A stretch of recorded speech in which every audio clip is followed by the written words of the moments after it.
नमस्कार, मैं बीपी यादव और आप जुड़ चुके हैं खरी बात 24/7 के साथ। इस समय हम बलिया में हैं। कहा जाता है कि युवा देश की धड़कन होते हैं और युवाओं से ही देश चलता है। और जब चुनावों की बात आती है, साहित्य सृजन की बात आती है या किसी तरह सामाजिक समरसता की बात आती है, तो सबसे पहले लोगों की नजर युवाओं की तरफ जाती है।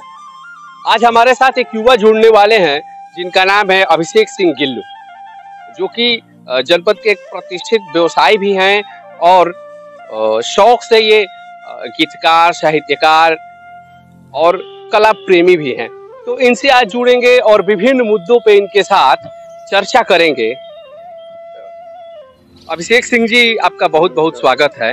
धन्यवाद। एक चाहेंगे कि एक जो है आप अपना परिचय हमारे दर्शकों को दें।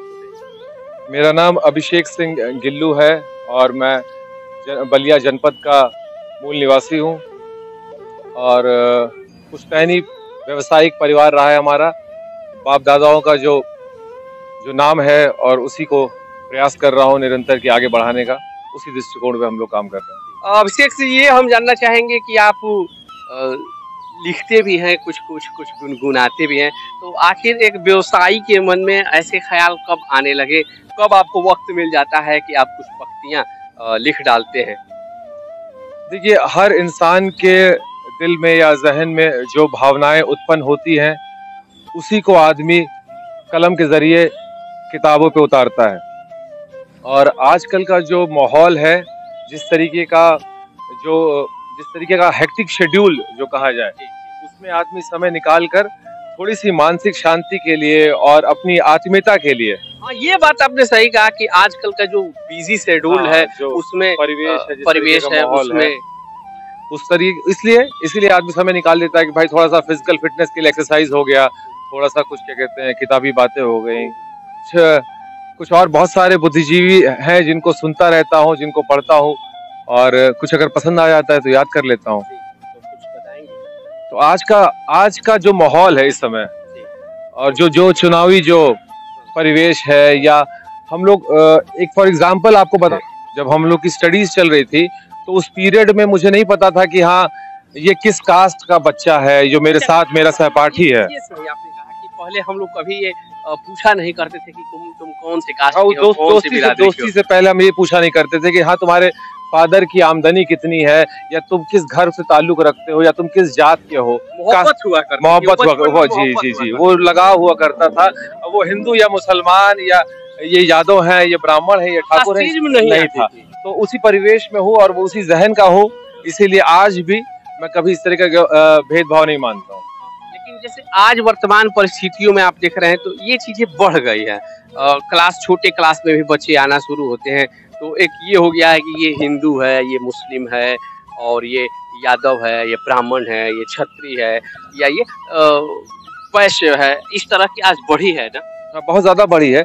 अब आप पार्टियों को देख लीजिए, मान लीजिए अगर एक अदना सा कार्यकर्ता है, वो कई साल की मेहनत करता है और अपनी पूरी जिंदगी पूरी निष्ठा से काम करता है, और अचानक ही हर पार्टी की बात कर रहा हूँ, सिर्फ जी, मैं सिर्फ हाँ जी तो हर सब में सभी नंगे हैं और ईमानदार वही है जिसे मौका नहीं मिला। ईमानदार वही है जिसे मौका यानी कि मौका मिले तो ईमानदार भी बेईमान बनने। हाँ, परिवेश ऐसा है, माहौल ऐसा है, लोग इस आबो हवा में मान लीजिए ऐसी चीजें नहीं कहा जाता जो कि एक तालाब और मछलियां, जो कहावत आप लोगों ने सुनी होगी, वहाँ गंदा कर देता, बस एग्जैक्टली वही चीज है। तो आपको क्या लग रहा है कि जो अभी वर्तमान देश में परिस्थितियां चल रही हैं, इनमें अगर बदलाव नहीं होता है, लोगों की जहन में बदलाव नहीं होता है, जहनी तौर पे लोग नहीं बदलते हैं, तो आने वाला फ्यूचर या छोटे छोटे जो बच्चे हैं जो अब धीरे धीरे बड़े हो रहे हैं, तो कैसा होगा? देखिए, आदमी अगर उसको इमेजिन करता है तो ये सोच के भी मन बड़ा विचलित हो जाता है कि माहौल आगे बहुत खराब होने वाला है। स्थिति जो इस समय जो वर्तमान जो चल रही है, वो हालात बड़े खराब हैं। जो युवा वर्ग है, अधिकांश लोग जो है वो पता नहीं किस बहकावे में बहे जा रहे हैं कि अपना भविष्य अंधकार की तरफ ले जा रहे हैं। जहां वो मेहनत करना चाहिए, जिस दिशा में अपनी काबिलियत को पहचाने कि हम किस चीज में निपुण है, किस चीज में हमारी योग्यता है, उस चीज को हम फॉलो अप करके आगे बढ़े, उस गुण को हम निखारें, ना कि हम किसी और के साथ पीछे पीछे लगकर जो हमारा पोटेंशियल है, हमारी एनर्जी है, टाइम तो वेस्ट कर ही रहे हैं और आगे क्या कहते हैं जिंदगी तो मान लीजिए जो है ही है। ये सही आपने कहा कि आने वाला भविष्य लग रहा है लोग इस्तेमाल कर रहे हैं, लोग आपको इस्तेमाल कर रहे हैं और अपने व्यक्तिगत स्वार्थ के लिए, अपने व्यक्तिगत स्वाभिमान के लिए, जो भी कह लीजिए। वर्तमान परिवेश देखा जाए तो इसमें आपको कुछ पंक्तियां आपको याद आ रही हैं? देखिए मेरे जहन में यादव जी इस समय सिर्फ 3-4 लाइनें हैं जो शायद आज के माहौल के हिसाब से है और मेरा व्यक्तिगत मानना है, अन्यथा ना ले लोग, सबसे गुजारिश है मेरी कि बांट दिया इस धरती को क्या चांद सितारों का होगा, और नदियों के कुछ नाम रखे बहती धारों का क्या होगा। शिव की गंगा भी पानी है, आबे जमजम भी पानी है, मुल्ला भी पिए पंडित भी पिए, पानी का मजहब क्या होगा। और इन फिरका परस्तों से पूछो क्या सूरज अलग बनाओगे। एक हवा में सांस है सबकी, क्या हवा भी नहीं चलाओगे। और नस्लों का करे जो बंटवारा, रहबर वो कौम का ढोंगी है। वो भाई हम आप नस्ली तो हैं और हमारा बंटवारा कोई भी करता है, मान लीजिए वो किसी भी धर्म में हो सकते हैं, किसी भी पार्टी में हो सकते हैं, कि नस्लों का करे जो बंटवारा, रहबर वो कौम का ढोंगी है। क्या खुदा ने मंदिर तोड़ा था या राम ने मस्जिद तोड़ी है। धन्यवाद। आशुतोष राणा की पंक्तियां आपने गुनगुनाई। ये बताइए, आप एक अलग सोच रख रहे हैं और अपनी सोच जाहिर कर रहे हैं, तो जो युवा हैं आज के, उनको क्या अपना विवेक नहीं इस्तेमाल करना चाहिए कि हम किस रास्ते जा रहे हैं और आने वाले भविष्य में? क्योंकि इस समय देख रहे हैं एक नशाखोरी भी बहुत तेजी से बढ़ रही है युवाओं के अंदर। अगर आप सड़क पे चले जाएंगे तो तमाम शाम को देखेंगे कि युवा जो है शराब की लाइन, दुकानों पे लाइन लगाए पड़े रहते हैं। तो इनको देखते हुए और आपकी हम उम्र छोटे बच्चे या जो +18 हो रहे हैं, उनके लिए आप क्या संदेश देना चाहेंगे? संदेश मेरा यही है कि थोड़ा मैं उन लोगों के पेरेंट्स को, गार्जियंस को कहना चाहूंगा जो अभिभावक हैं, उन लोगों को कि भाई कि आप बशूर रहिए, अपना काम करिए, लेकिन थोड़ी सी जो निगरानी जो कही जाती है वो अपने बच्चों पे देखिए, उनके मोबाइल पे, उनकी नेटवर्किंग की। शाम को वो कोचिंग जा रहे हैं तो कोचिंग के बाद कहाँ जा रहे हैं, बुक अगर किताब बच्चा खोल के पढ़ रहा है तो आखिर वो पढ़ क्या रहा है, मोबाइल में अगर वो ऑनलाइन क्लासेस कर रहा है तो उसके बाद फिर वो क्या कर रहा है। और इतनी सारी आत्मीयता तो भाई बच्चों में भी होनी चाहिए, परवरिश और आप पेरेंट्स और बच्चों के बीच जो गैपिंग हुई है, युवा जो बहक रहे हैं वो सिर्फ कुछ तो फिल्मों की देन है।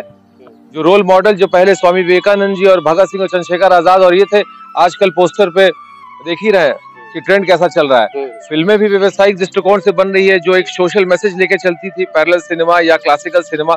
आजकल की सिनेमा देख रहे हैं कि कैसा है, तो भाई और लोग इंस्पायर्ड होते हैं उन चीजों से। उस तरीके की गाड़ी, उस तरीका का ड्रेसिंग सेंस या पोस्टर्स भी लगाते थे अपने रूम में, तो वो गलत भी बदल गए हैं। हमें याद है, हमें भी याद है जब छोटे हम लोग थे तो हम लोगों के कमरों में विवेकानंद, सुभाष चंद्र बोस और सरदार भगत सिंह, गांधी जी, इंदिरा और ये हुआ करती थी। लेकिन अब चीजें बदल रही हैं, अब रोल मॉडल बदल चुके हैं, माहौल बदल चुका है। आपके हिसाब से युवाओं को अपने रोल मॉडल रीसेट करने की जरूरत है? हाँ जी, और अगर आपको तरक्की करनी है, सफलता पाना है, अगर जीवन में कोई मुकाम हासिल करना है, एक पैमाना खड़ा करना है कि लोग एग्जाम्पल दे कि हाँ भाई यादव जी बहुत अच्छे पत्रकार हैं या पत्रकारिता करते हैं, चाहे रोहित जी हैं, तो अगर आपको सेटअप करना है तो for that you have to be strong and you have to establish yourself. ये मेरा कहने का मतलब है। एक एग्जाम्पल सेटअप करने के लिए जी तो आपको प्रॉपर रूटीन अब फॉलो करना पड़ेगा। खरी बात 24/7 से बात करने के लिए आपको बहुत बहुत धन्यवाद। ये थे हमारे साथ अभिषेक सिंह गिल्लू जी, जो विभिन्न मुद्दों पे अपनी राय रख रहे थे और युवाओं को भी अच्छा संदेश दे रहे थे। इस खबर में इतना ही। ऐसी ही और तमाम खबरों को लगातार देखते रहने के लिए आप बने रहिए खरी बात 24/7 के साथ। सहयोगी रोहित सिंह के साथ बलिया से बीपी यादव।